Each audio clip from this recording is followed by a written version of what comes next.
పరువుకి ప్రాణాలు బలైపోతున్నాయి. పరువే ప్రధానం, ప్రాణాలు తృణప్రాయం. కొంతకాలంగా కలవరపెడుతున్న కలకలం ఇది. సమాజం ఎంత ఆధునికత సంతరించుకుంటుందో అంతకు మించి కర్కసత్వాన్ని ప్రదర్శిస్తున్న ఈ పరువు హత్యలు వరుసగా జరుగుతున్న ఘటనలు నడుస్తున్న చరిత్రకి సాక్ష్యంగా నిలుస్తున్నాయి.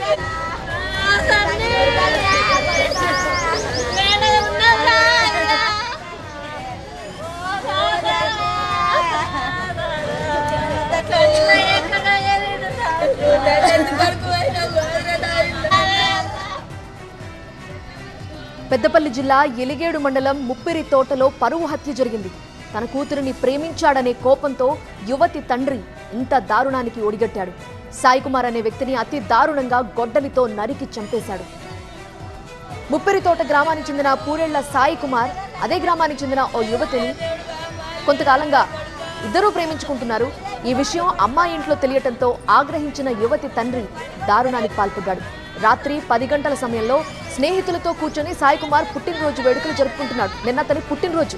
కానీ ఒక్కసారిగా ఆ యువతి తండ్రి వచ్చి గొడ్డలితో విచక్షణ రహితంగా సాయి కుమార్ పై దాడి చేశాడు.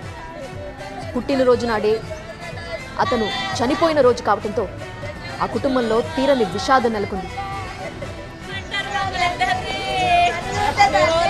Terima kasih.